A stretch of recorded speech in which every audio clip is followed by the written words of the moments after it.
मित्रों नमस्कार। दिव्य ज्योतिष के इस चैनल पर आप सभी मित्रों का मैं हार्दिक अभिनंदन करता हूं। मित्रों, पिछले कुछ दिनों से मैं बहुत व्यस्त था। इसी व्यस्तता के कारण मैं कोई भी वीडियो नहीं डाल पाया और हम चर्चा कर रहे थे षटबल के बारे में।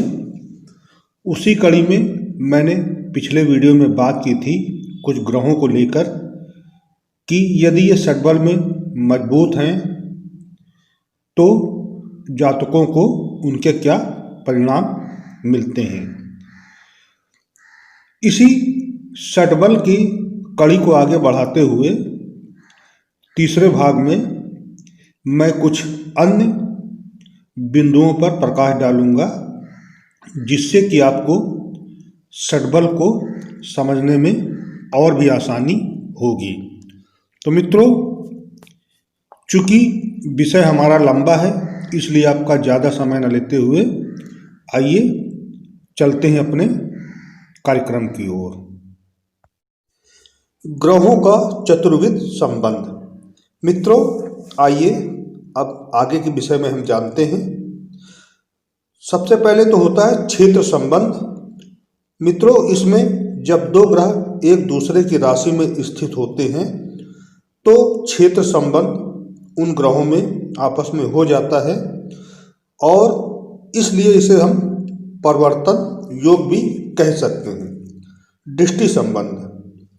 दृष्टि संबंध में जब दो ग्रह एक दूसरे को पूर्ण दृष्टि से देखते हैं, पूर्ण दृष्टि से मतलब है सप्तम दृष्टि से आमने सामने देखते हैं, तो इसको हम दृष्टि संबंध कहते हैं। स्थान दृष्टि संबंध।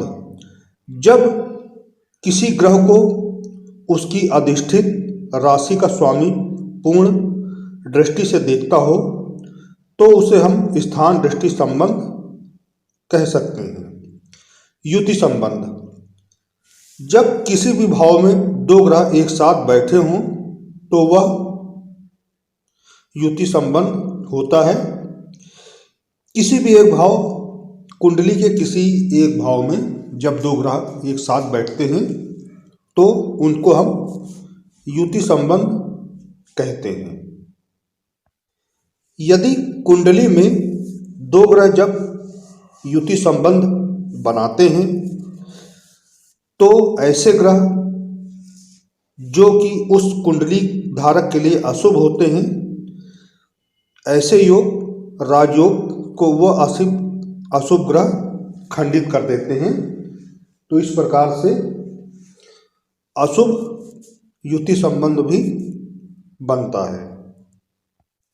काल बल। व्यक्ति का रात्रि में जन्म हो तो चंद्र मंगल एवं शनि तथा दिन में जन्म हो तो सूर्य बुध तथा शुक्र कालबली माने जाते हैं। ममांतर से अगर हम बुध को देखें तो बुध ग्रह दिन और रात्रि दोनों में ही कालबली माना जाता है। नैसर्गिक बल। मित्रों, शनि मंगल बुध गुरु शुक्र चंद्र चेष्टा बल तथा सूर्य से उत्तरोत्तर बली हैं। इन्हीं को हम नैसर्गिक बल या नैसर्गिक बली ग्रह कहते हैं। चेष्टा बल। मित्रों, मकर कुंभ मीन मेष वृष मिथुन इन 6 राशियों में से किसी में होने से सूर्य चेष्टा बली होता है। चंद्र भी उक्त 6 राशियों में से होने से चेष्टा बली होता है। मंगल बुध गुरु शुक्र शनि इनमें से जो भी चंद्रमा के साथ हो वह चेष्टा बली होता है। इस बल को एक बार फिर से समझें। मकर कुंभ मीन मेष वृष मिथुन इन 6 राशियों में से किसी में से सूर्य होने पर सूर्यदेव चेष्टा बली होते हैं। चंद्र भी इन्हीं 6 राशियों में होने से इनको भी चेष्टा बल प्राप्त होता है। मंगल बुध गुरु शुक्र शनि इन ग्रहों में से जो भी चंद्रमा के साथ हो वह ग्रह चेष्टा बली हो जाता है। दृग्बल अथवा दृष्टि बल। जन्म कुंडली में जब किसी क्रूर ग्रह पर शुभ ग्रह की दृष्टि पड़ती है तो वह क्रूर ग्रह भी शुभ ग्रह की दृष्टि पाकर दिग्बली हो जाता है। दृष्टि। आइए अब समझते हैं ग्रहों की दृष्टि के बारे में। ग्रह अपनी स्थिति से अन्य ग्रहों को जो नियमित दूरी पर हों उन पर भी दृष्टि डालते हैं। दृष्टि का प्रभाव शुभ भी हो सकता है और अशुभ भी। यह दृष्टि डालने वाले ग्रह के स्वभाव पर निर्भर करता है। ग्रहों की दृष्टि पूर्ण व आंशिक होती है, परंतु हम केवल पूर्ण दृष्टि का प्रयोग करते हैं। सभी ग्रह अपने स्थान से 7वें भाव में स्थित ग्रह को पूर्ण दृष्टि से देखते हैं। इसके साथ साथ कुछ ग्रह अतिरिक्त विशेष पूर्ण दृष्टि रखते हैं। शनि अपने स्थान व तीसरे तथा 10वें स्थान पर दृष्टि डालता है। मंगल अपने स्थान से चौथे और 8वें स्थान पर भी दृष्टि डालता है। गुरुदेव, राहु और केतु अपने स्थान से 5वें और 9वें स्थानों पर भी दृष्टि डालते हैं।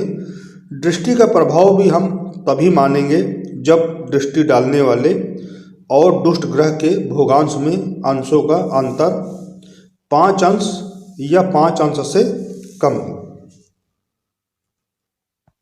संयुक्त ग्रह युति। आइए अब समझते हैं कि ये संयुक्त ग्रह युति क्या होती है। मित्रों, जब दो और ज़्यादा ग्रहों के भोगांश का आपस में अंतर 5 अंश से कम हो तो उन ग्रहों की आपस में संधि मानी जाती है। यदि यह अंतर 5 अंश से अधिक हो तो उसका विशेष प्रभाव नहीं होगा। उदाहरणतः यदि सूर्य, बुध और शुक्र किसी भी राशि में क्रमशः 20 अंश, 23 अंश और 19 अंश पर हों तो यह तीनों ग्रह आपस में संयुक्त हैं। यह इनकी ग्रह युति है। जब अंतर 2 अंश या इससे कम हो तो हम उसे घनिष्ठ रूप से संयुक्त मानते हैं। आइए समझते हैं अब ग्रहों के भोगांश के बारे में। ग्रहों के भोगांश अंशों में राशि चक्र की पृष्ठभूमि नापा जाता है और इनका उपयोग ग्रहों की विभिन्न राशियों में स्थित ग्रहों के आपसी संबंध और ग्रहों की शक्ति जांचने के लिए किया जाता है। हम लोग इस प्रकार से ग्रहों के भोगांश के आधार पर ग्रहों की शक्ति को जांचते हैं। आप अपनी जन्म कुंडली में ग्रहों के अंशों को देखिए किस पन्ने पे दिया हुआ है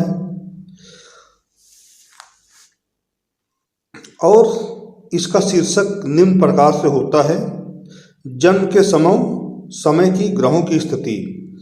इनमें सभी ग्रहों के अंश यानी अंक आप ध्यान से देखिए। यदि कोई ग्रह 0 से लेकर 5 अंश तक में है तो वह अभी उदित हो रहा है यानी कमजोर है। ठीक इसी प्रकार से किसी ग्रह के अंश ये 25 से 30 अंश के बीच हैं तो वह अस्त हो रहा है यानी वह भी कमजोर है।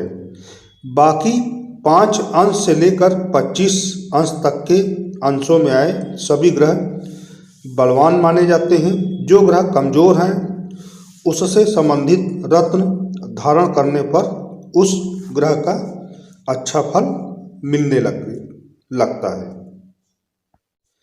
इसके अलावा मित्रों, कौन सा ग्रह किस राशि में है और इसका स्वामी कौन है, यह भी आप बहुत ही ध्यान से देखें। अब बताते हैं आपको ग्रहों के बालादि अवस्थाओं के बारे में। विषम राशियों के लिए 0 डिग्री से 6 डिग्री बाल अवस्था यानी मृत अवस्था और 6 डिग्री से 12 डिग्री कुमार अवस्था। इसी प्रकार से सम राशियों के लिए 0 डिग्री से 6 डिग्री तक और 6 डिग्री से 12 तक इसका उल्टा समझें। इसी प्रकार से 12 डिग्री से 18 डिग्री तक युवा, 18 डिग्री से 24 डिग्री तक वृद्ध कुमार, 24 डिग्री से 30 डिग्री तक मृत बाल अवस्था। इसी प्रकार से आप सम राशियों के लिए उल्टा समझें। बाल्य अवस्था के ग्रह अत्यंत न्यून फल देते हैं, कुमार अवस्था में अर्ध मात्रा में फल देते हैं, वृद्धावस्था का ग्रह युवा अवस्था का ग्रह माफ कीजिएगा युवा अवस्था का ग्रह पूर्ण फल देता है और विद्यावस्था वाला अत्यंत अल्प फल, जो वृद्धावस्था में जो ग्रह हैं वह अत्यंत अल्प फल देते हैं और मृत अवस्था वाले ग्रह अपना स्वयं का फल देने में असमर्थ होते हैं। ग्रहों की जागृति अवस्थाएं। ग्रहों की कई प्रकार की अवस्थाएं होती हैं।